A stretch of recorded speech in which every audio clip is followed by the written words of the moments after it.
اللہ تعالیٰ نے سورہ توبہ میں بھی ذکر کیا ہے کہ حنین کے موقع پر جب تم نے اس طرح کے جملے بول دیے کہ آج تو ہم غالب آئیں گے، تو پھر تمہیں جگہ نہیں ملی، پیٹ پھیر کے بھاگے۔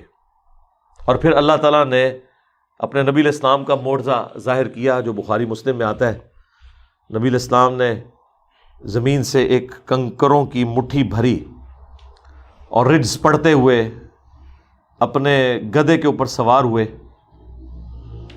اور صرف 80 بندے حضور کے ساتھ رہ گئے تھے، کیونکہ وہ اتنے تیر انداز تھے سامنے لوگ کہ وہ ان کے تیروں کا کوئی مقابلہ نہیں کر سکتا تھا۔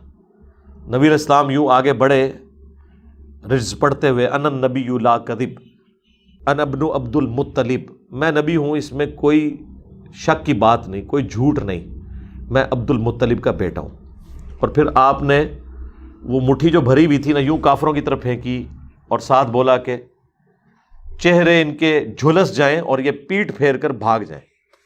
بس حضور کے ساتھ اللہ کی غیبی مدد آئی اور ان کا جو لشکر ہے وہ تتر بتر ہو گیا، مسلمانوں کو فتح نصیب ہوئی، بہت مال غنیمت ہاتھ آیا، بہت زیادہ، حتیٰ کہ 100 اونٹ ابو سفیان کو حضور نے اس موقع پہ گفٹ کر دیے۔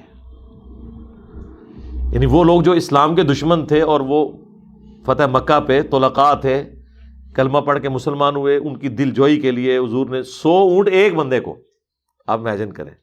صفوان جس نے حضور کے قتل کے لیے ایک بندہ ہائر کر کے بھیجا تھا، وہ عمر سیریز میں انہوں نے یہ ساری چیزیں فلمائی ہیں، اور حضور کو اللہ نے پہلے ہی بتا دیا۔ نبی علیہ السلام نے کہا وہ آ رہا ہے، اسے اندر آنے دو۔ ہاں، اب حضور کی تو اللہ نے گارنٹی لی ہوئی تھی، واللہ یعصمک من الناس، اللہ تعالیٰ لوگوں کے اگینسٹ آپ کی حفاظت کرے گا۔ تو خیمے میں آیا، حضور نے فرمایا کس ارادے سے آئے ہو؟ مجھے اللہ نے بتا دیا ہے۔ بس وہ اسی ایک بات کے اوپر ہی اس نے جناب اپنا خنجر باہر پھینکا اور حضور کے اوپر ایمان لے آیا، اور اتنا پھر وہ یعنی پکا ایمان والا کہ اس نے جا کے وہاں جا کے اناؤنسمنٹ کی کہ لوگوں مجھے مامور کیا تھا صفوان نے اپنے باپ کا بدلہ لینے کے لیے، ٹھیک ہے، تو دیکھو میں واللہ وہ اللہ کے پیغمبر ہیں، ان کے ساتھ غیبی تائید ہے، اور تم جو مرضی کر لو، شکست تمہارا مقدر ہے، ٹھیک ہے، میں تو اسلام لے آیا ہوں۔ اچھا، اب وہ سارے اسے مارنے کے لیے دوڑے، لیکن صفوان نہیں نا، کہا کہ میں اسے پہلے ہی پناہ دے چکا ہوں، کیونکہ میں نے اسے بھیجنے سے پہلے کہا تھا کہ لائف ٹائم تیرے بیوی بچوں کا خرچہ میرے ذمہ ہے، اگر تجھے کچھ ہو گیا۔ ظاہر اگر وہ حضور پہ حملہ بھی کرتا تو صحابہ نے اسے زندہ چھوڑنا تھا، چونکہ میں زبان دے چکا ہوں۔ اچھا، عربی زبان جب دے دیتے تھے نا، بس یہی اللہ تعالیٰ نے من میں خوبی رکھی ہوئی تھی، پھر گردن ہی کٹتی تھی۔ تو صفوان نے اسے پناہ دے دی۔ اب جب فتح مکہ کا موقع آیا ہے تو جن جن کی جو جو رشتہ داریاں تھیں، ان کی آخری کوشش تھی کہ اب انہوں نے تو یا تو عرب کی سرزمین چھوڑ دیں گے یا قتل ہوں گے، تو سب لوگ اپنے اپنے رشتہ داروں کو لا کے حضور کے سامنے پیش کر رہے تھے کہ یا رسول اللہ اس کو بھی معاف کر دیں۔ آپ معاف کرتے جا رہے ہیں سب کو۔ سہیل ابن عمرو کو معاف کر دیا، جس نے وہ حدیبیہ کا وہ معاہدہ، ابو جندل کا جو والد تھا اسے بھی معاف کر دیا۔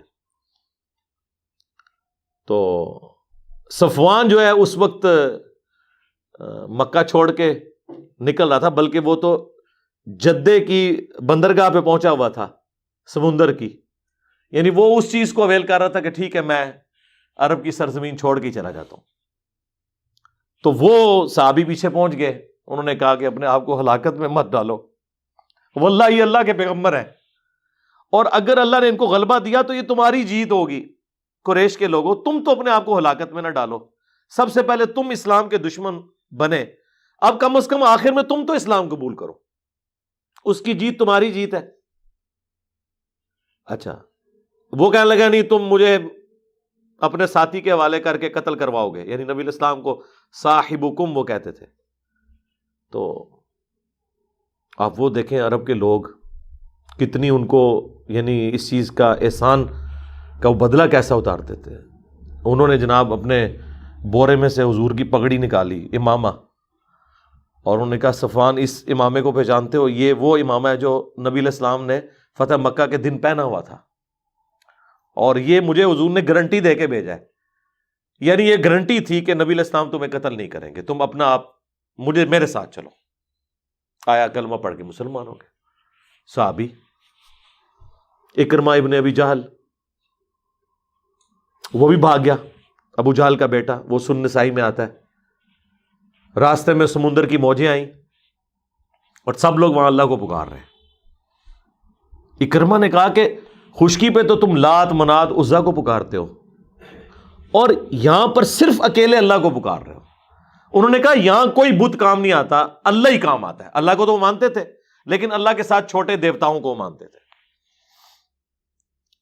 تو اکرمہ کو یہ بات اتنی کلک کی, انہوں نے کہا کہ یا اللہ آج اگر تو مجھے بچا لینا تو میں تجھ سے وعدہ کرتا ہوں تیرے نبی کے ہاتھوں میں ہاتھ دے کے اسلام قبول کر لوں گا. وہی ہوا, اللہ نے نجات دے دی. یہ اللہ کی رحمت ہے. کہاں مکی قرآن میں 13 سال کی دھمکیاں,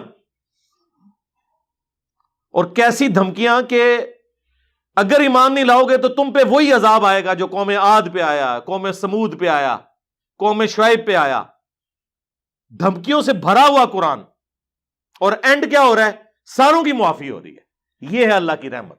ہونا تو چاہیے تھا وہ دھمکیاں ایگزیکیوٹ ہوتی, لیکن نہیں ہوئی. اکرمہ جناب, اس نے کہا کہ نبی علیہ السلام بھی تو یہی کہتے ہیں خشکی پہ کہ ایک اللہ کو پکارو, سمندر کی موجوں میں تم بھی مواحد ہو, ٹھیک ہے. اور اندازہ کریں مشرکین عرب یہ نہیں کہتے تھے یا بہاول آگ بیڑا تاک, یا معین الدین چشتی پار لگا دے کشتی. موجوں میں وہ بھی اکیلے اللہ کو پکارتے تھے. واپس آئے, پیش ہوئے, اسلام قبول کر لیا. حالانکہ اکرمہ ان چند لوگوں میں سے تھے جنہوں نے فتح مکہ کے دن بھی لڑائی کی کوشش کی تھی اور تلوار نکال لی تھی, لیکن قسمت اچھی تھی, آگے تھے حضرت خالد بن ولید, ان کی دوستی تھی ان کے ساتھ. تو خالد بن ولید نے کہا کہ آج تو میری تلوار سے نہیں بچے گا, یہ ذہن میں رکھی. اسے ہی پتا تھا کہ خالد کی تلوار کا کوئی مقابلہ نہیں کر سکتا. تو انہوں نے کہا یا تو میرے تو سامنے نہ آ یا بھاگ جا یہاں سے, آج تو نہیں بچے گا, یا اسلام قبول کر لے.